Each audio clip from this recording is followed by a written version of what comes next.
The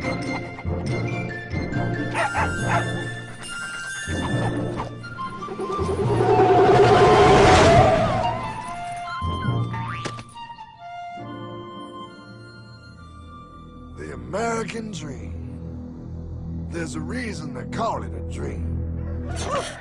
Who's there? Cock-a-doodle-doo, pal.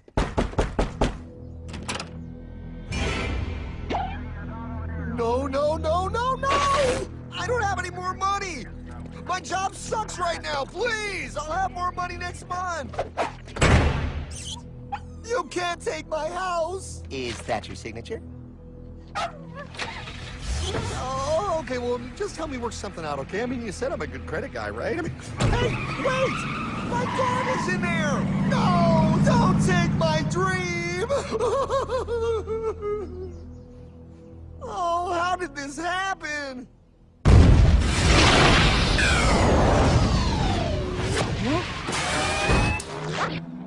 Hardman?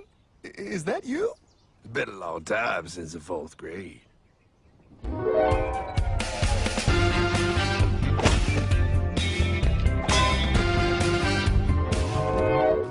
Is that a time machine? There's no need to concern yourself with my stunning accomplishments. Best get in. There's not much time. I gotta go down to the bank and get my life back. They took everything! Oh, bank ain't gonna help you now. Towel in the trunk. Extra set of balls. Put them on. You're gonna need them. You're gonna get my dream back? No, pal. You are. I'm here to show you how.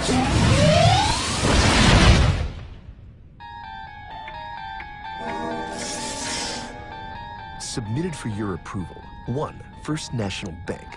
What is a bank, you ask? A curious place where both space, time, and irony exist. And yet, don't. Are you gonna be doing that the whole time? Pay attention, pile. Exhibit A. Those who have come to deposit and safely store their earned monies. Exhibit B. Those who need to borrow said money for purposes unknown. Hey! That's me! Ergo, Exhibit C. The bank only has so much money in the vault to lend out to people such as you. Hey! Hey, that's the guy! He took my house! Really screwing my vibe here, pal. Space-time continuum. He can't hear you. Just let me narrate. Now, where was I? So you see, by the time he got to you, Pile, his bank was out of money. But he gave me lots of money and charged me a lot of interest. Yes, that's the only way banks make money, by making debt loans. Debt equals money, Pile. Remember that. Debt equals money. The more loans they make, the more money they make. But if they don't have any money, then where did my money come from? You're gonna want to take a step back, Pile. Whoa! No way! Yes way. And that's nothing. Hey, buddy, need some money? They didn't do that! Oh, they did exactly that, pal. Remember, banks make money by making loans, by selling debt, even to bad credit risks. Yo, have some money, dude. Just sign here. Oh my gosh! They called it free money. Yeah, that's exactly what my loan guy told me. Free money! But it ain't free. The worst part was offering money to people who don't even need it. People, pal, like you. You're right. I didn't need him. I was happy here. I didn't need it.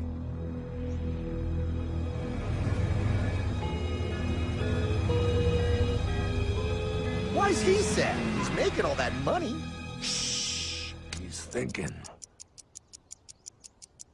Now wait for it. Now wait for it. Bingo. See, the bank is loaned to everyone in town. But to make more money, they have to loan even more. More? How much money do they need? More. Ah, what's that? Behold, a black horse riding. Credit card.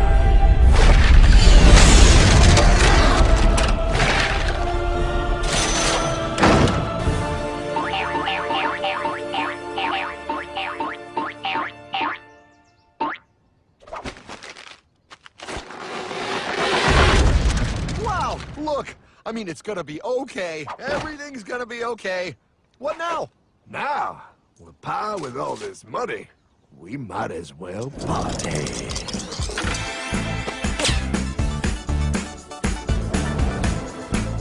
Oh, this is awesome! I needed to get my head clear. When I get back, I'm gonna straighten all this out. I just hope Dream is doing okay. I'm going to get you, my pretty. Yep, he is. I'm sure he is. There, you put it on his tab. Little something for yourself. Wait. You know, wait a second, Hartman. I just thought of something. If I got this money from the bank, and the bank got it from the Federal Reserve dump trucks, Go on. then where does the Federal Reserve get their money? Real nice time, ladies. Real nice. Now, excuse me while I borrow these. Say, Hartman, why am I wearing a burglar bikini top? Because no one is allowed inside the Fed. Not you, not me, no American citizen, no duly elected member of our Congress, not the Supreme Court. Not the Supreme Court? Not the Supreme Court, not the Justice Department, not the CIA, DIA, FBI, ATF, ATE, NBC, not even G.O.D. How come the government isn't allowed inside its own building? Government?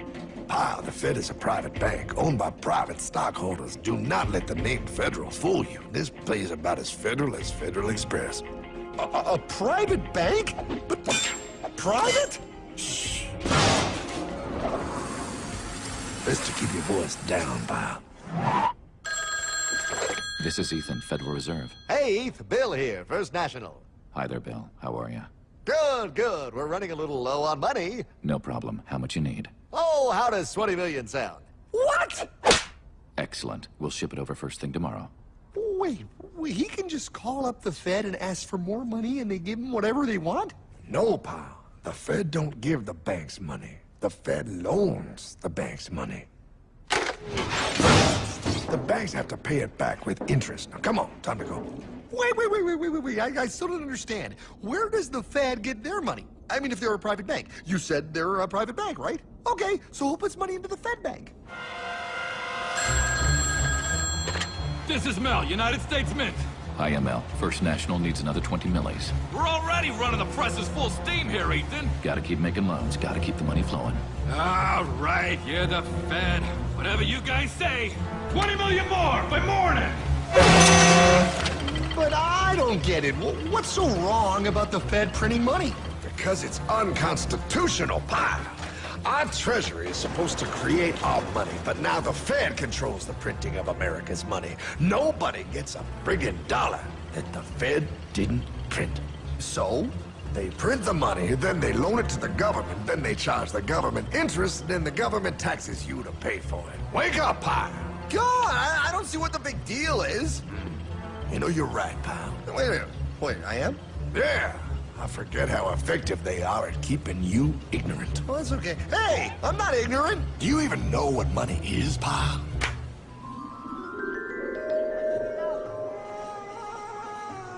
In the long, long ago, people bartered. They traded things they had for things they wanted. I'll trade you my raspberries for that there pot pie. I don't want your berries. Come on, pal.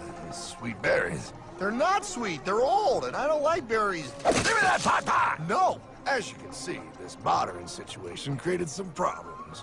Then one day, a goldsmith walked up and said, Now, everybody thinks gold is valuable, so why doesn't everybody trade gold for things they need? a price was set for gold, and now it was very easy to conduct commerce because people could trade gold for all the things they needed. Hartman! Wow, look at all my gold! Hey, stop them! That's my gold!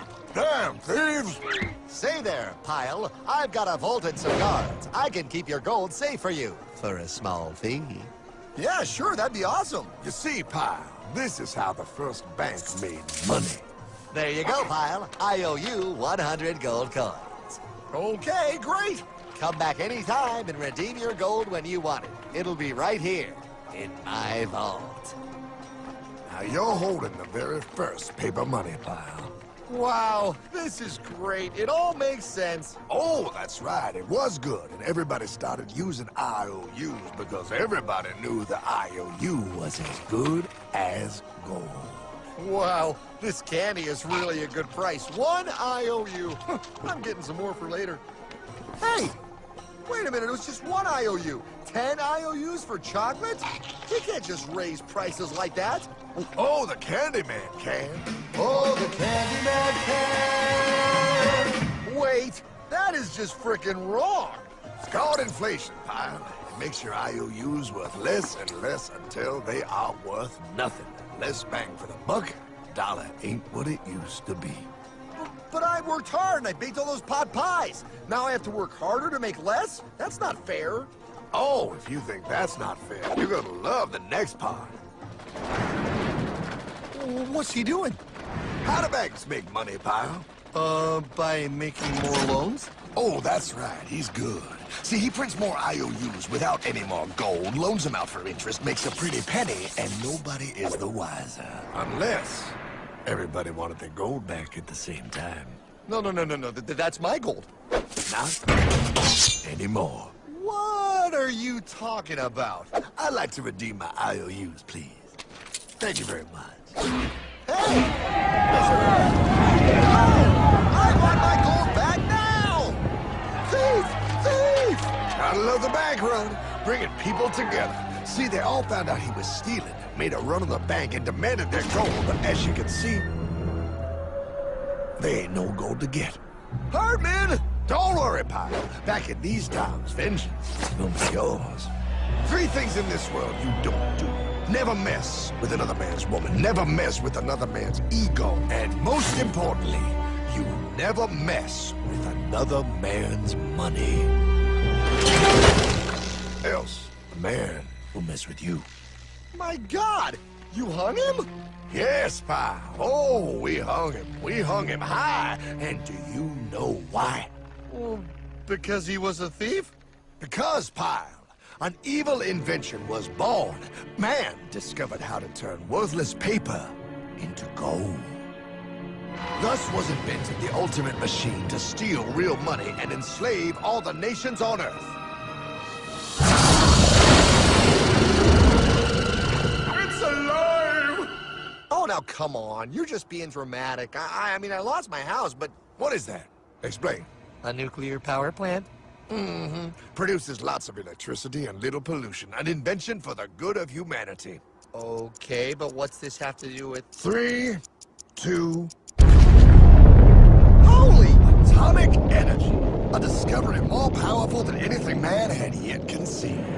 It can be used for good or evil. Now, unlike Einstein, the goldsmith's discovery has been kept a closely guarded secret. It was never intended for you to see. This discovery is called fractional reserve banking. In the wrong hands, it's more powerful than the nuclear bomb in its ability to completely and utterly destroy a nation who is subjected to its perversion. No. It is time we stop this evil secret and the men behind it. You're being ridiculous. Before America is destroyed forever. Believe it, pal. No. I just want my dog back. Damn it. That's it. I give up. Let them live in chains. No, Hardman. The tree of liberty must be refreshed from time to time with the blood of patriots and tyrants. Thomas Jefferson? Mr. President, how do I get him to understand? As we did, son, remain vigilant. Too many have hidden the truth, and the light of our liberty dims with every passing day.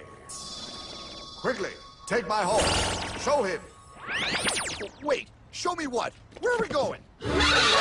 Stallion of Liberty! Right on the hoary wind! Oh, where are we? Battle of Waterloo! Hold on, we gotta get through! A money machine! There it is! Hey, is that the same people? Rich banker men from Germany flying under the banner of the Red Shield. They finance both sides of the war. We must hurry! That's him, the Red Shield courier! Shoot him! No! I'm not shooting anyone. Damn it, Pop. What? He beat everyone back with the news of the war and told England that Napoleon won. The Red Shield bankers in London pretended that England was doomed and started selling their English stocks. The English went into a selling frenzy to get rid of worthless English money. But the English won, right? Of course they won, but it was a trick by Red Shield. They waited until the stocks plummeted to pennies and then bought England back for nearly nothing. What? They did that? How? When the English leaders found out, they had no choice but to give themselves over to the Red Shield. Their money was gone and they were slaves to the Red Shield war debt. Since that time, the English have been paying their national taxes directly to the Red Shield private bankers. The people have no idea. But the bankers bragged about what they did to us, laughing at us all the way to the bank. Why, it's the best business I've ever done. If I can control a nation's wealth, I care not who makes its laws. Oh, is this what Jefferson wanted to show me? No, look. They're in America, too? The Red Shield banks are here, Pop. Seeking a way to conquer our American dream. The dream you have, Pop. The dream of free men. They tried to take over our country many times and failed because Jefferson and the Patriots vowed to stop the evil tyrants at all costs.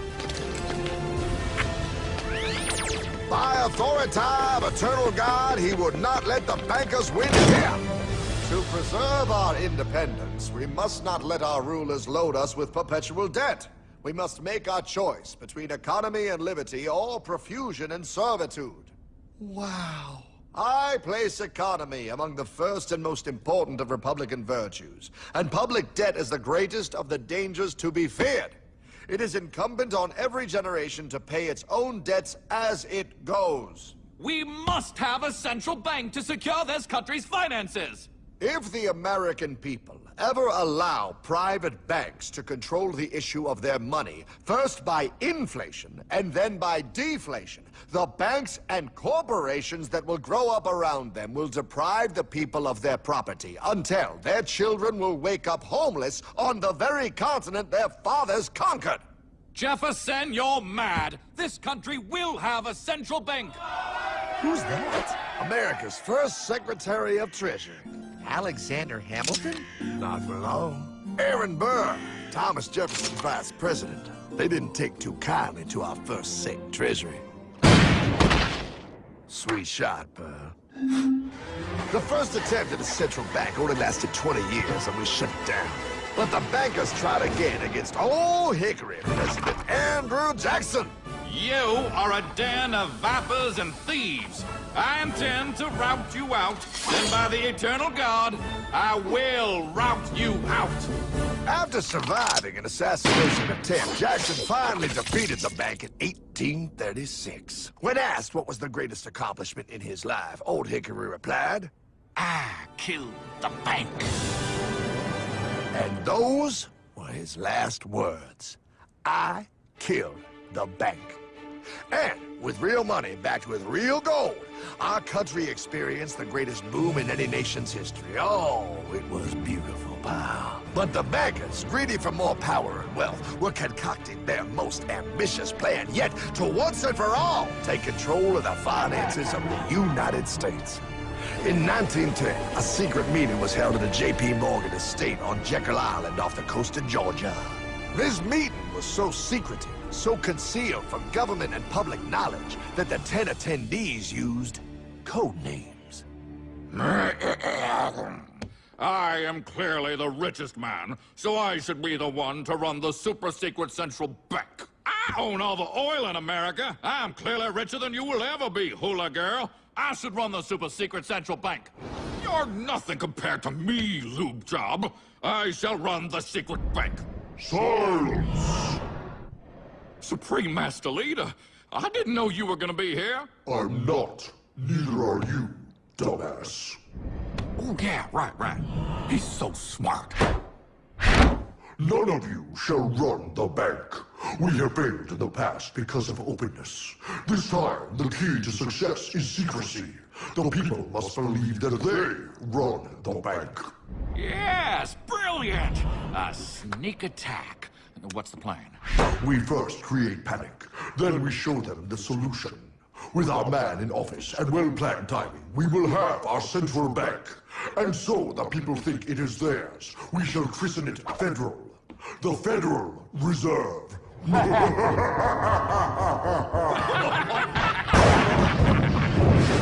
They struck on December 23rd, 1913.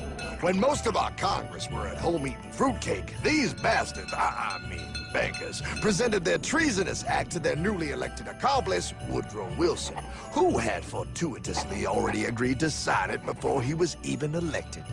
Wait, the IRS? I thought we always had the IRS. No, pile. They did this to us too. The Fed now has the exclusive power to print America's money. They loan this money to our banks and our government at interest, putting immediate debt on our own money, printing more and more, so each dollar they print becomes worth less than the one before.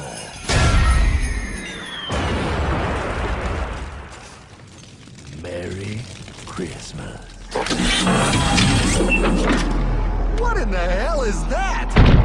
That, pile, is how our government now must pay back these debts to the Fed. Your taxes do not go to your government. They don't? It's the greatest theft in human history. But, oh, okay, I mean, I sort of get what you're saying, but it's also confusing. And really, Hartman, I don't see how it affects me at all. If I had more money, none of this would have happened. Hartman?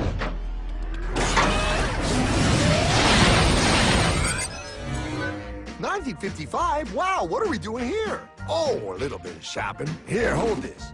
Gallon of gas, 23 cents. Postage stamp, 3 cents. Ounce of gold, $35. Hot baby, priceless. Best be getting back. Hey, Hartman! I need my car, man! Oh, was that my gold, Jay? Yeah, he'll be fine. Now, pal, would you agree that you have the same exact things you had in 1955? Yeah, 1 stamp, 1 gallon of gas, 1 ounce of gold, and 1 home. Wow, we just made a lot of money.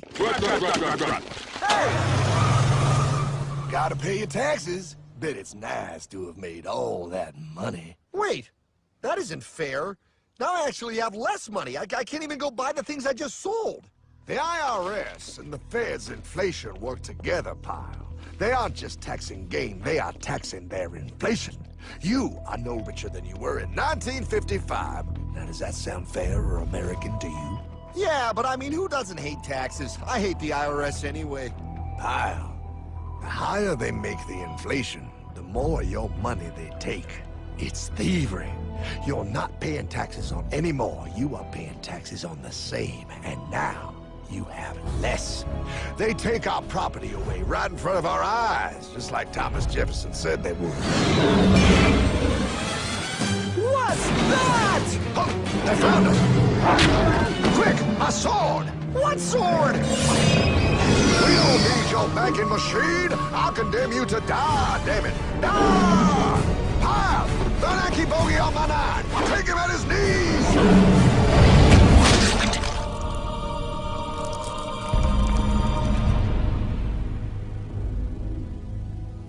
For we are opposed around the world by a monolithic and ruthless conspiracy that relies primarily on covert means for expanding its sphere of influence.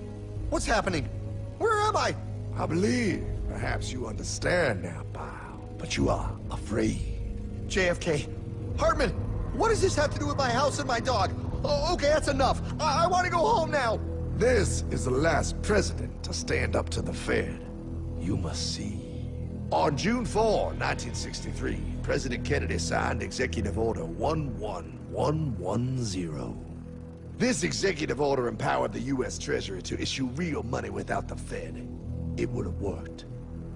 Kennedy's plan to dismantle the Federal Reserve machine had begun.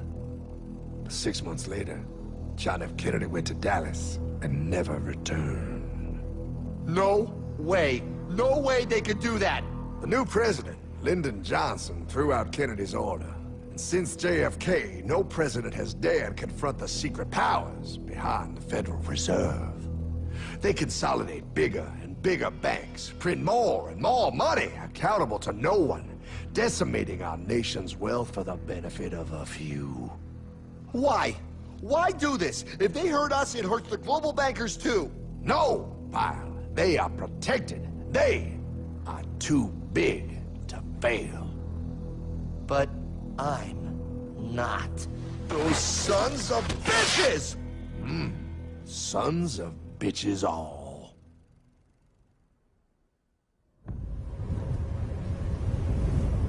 The day was cold. The wind sharp and strong. But we were determined. The bankers and their parasites had us vastly outnumbered, but their hubris made them weak. Not like us. Not like this band of immortals we have assembled. We have come to take back our... Hardman? Is that... my dog. Oh, Then the inevitable. The Money Kings could ignore us no longer. They sent an emissary, a cog in their machine of greed to bring about our submission. Hank Paulson. Hardman, this is blasphemy. We own the corners of the earth. It is futile to challenge us. Oh, I've seen that look before. That of a predator taking in the scent of its prey. Bold, fearless, the look of a free man. You have come far, Hardman. Farther than most. Be smart now. Join us. We will bring you money, power, everything you want. You can be one of us, if you will kneel.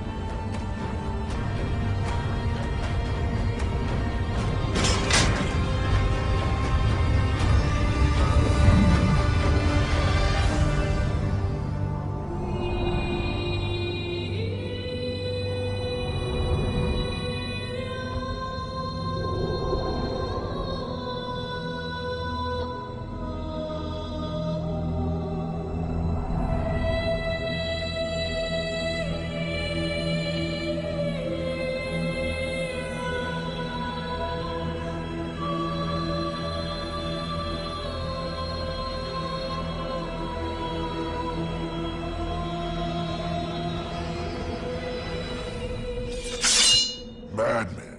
You're a madman. We're offering you everything.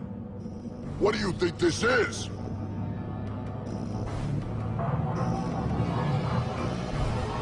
This is America!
Why did this happen? Because the difference between real money and paper money, money which is sunnah and paper money, is that money which is sunnah is money in which the value of the money is in the money. Someone should teach that to the Saudis. Go teach it to the Saudis who want to teach Islam to all the rest of the world. Go teach it to the Saudis. The value of the money is in the money. The definition of the paper money is that the value of the money is no longer in the money.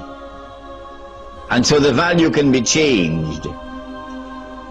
Every time the value is changed, the value goes down. What happens when the value of money goes down? The first thing is that there is a massive transfer of wealth from the masses to that predatory elite, which in this case was the government, Uncle Sam. The masses lost half of their wealth, almost half. That's the first thing that happens when the value of the paper money goes down. What's the second thing that happens? The answer is this.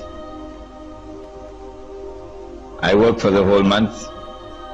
I got my salary in gold. Could buy a camel. Took it home. Put it underneath the pillow. Took it off after 5 years. You could still buy the camel. 10 years, you could still buy the camel. But when I get my salary in paper now, I can buy a camel, take it home, put it underneath the pillow. A few years later, when I take it out, can't buy a camel anymore. Could only buy a jackass now.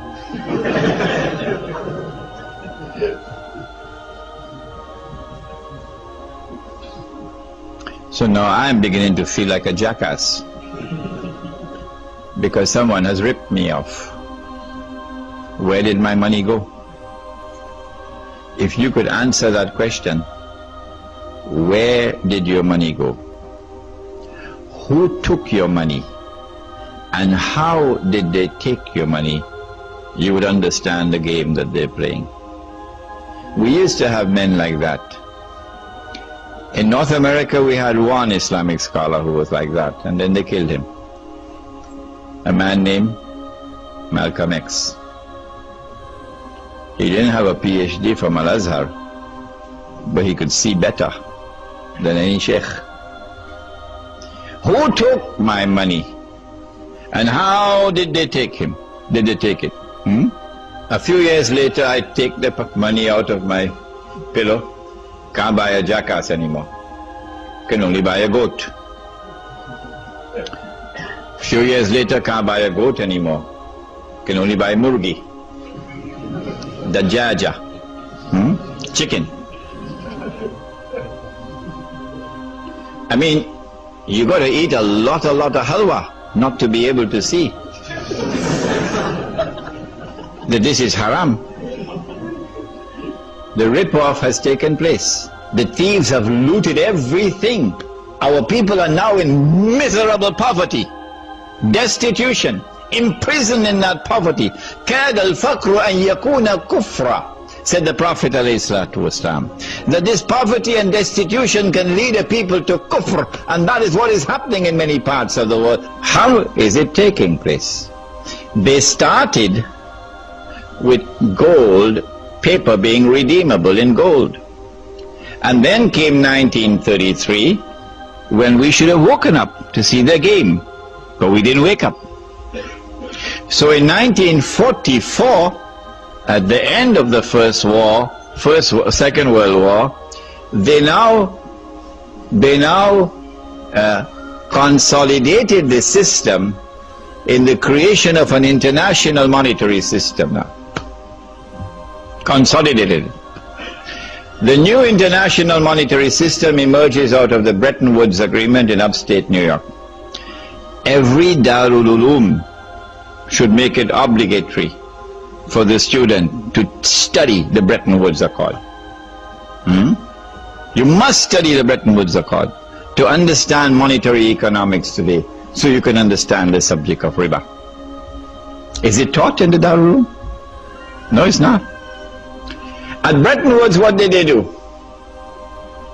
They said, no longer will paper be redeemable in gold. Only one paper will be chosen to be redeemable in gold. All the rest will not. The one paper which was chosen was the US dollar. So the US dollar will be redeemable in gold, but not sterling pound, and not Pakistani rupee, and not Indonesian rupiah, not Australian dollar. No, only one. So this is a major blow to the integrity of money. The second thing that they did was to declare that the only people who could come to Uncle Sam to redeem their paper for gold are governments. You and I can't do it. Only governments, only central banks. So now the entire system has lost 99% of its integrity. It has only 1% left of integrity, but those fellows are still eating halwa. 1% integrity left. That governments, central banks can go to Uncle Sam with their US dollars and demand the gold. Nobody did. From 1944 to 1971, nobody did. The Vietnam War took place in the late 60s, and Uncle Sam printed a lot of paper to finance the war. And Uncle Sam didn't have the gold to back that paper. At Bretton Woods, they had fixed the price of gold at $35 an ounce. Fixed. It is there in the Bretton Woods Accord. Uncle Sam didn't have the gold to back all that paper. So in September 1971, the British government came in one Friday evening, perhaps, with $3 billion and said, Uncle Sam, we want the gold. Uncle Sam knew that the game was up. The game was up. Because come Monday morning, guess who is going to be at the front of the line? Saudi Arabia. Or who behind Saudi Arabia? Kuwait. Huh? And a whole long line of people, of government, central banks, we want the gold. So Richard Nixon retired to Camp David, and then on Sunday he had addressed the American people, and he said, we gave our word, but we don't have to keep our word. We gave our word, but we don't have to keep our word. We will no longer honor our obligation under Bretton Woods to redeem paper for gold from central banks. And so since September 1971, this may be news for some of you who've been eating halwa, since September 1971, there is no legal link between paper and gold. It's gone. Now all that they have to do, those who want to rule the world, all that they have to do is to take control of money. Anyone who takes control of money can rule the world.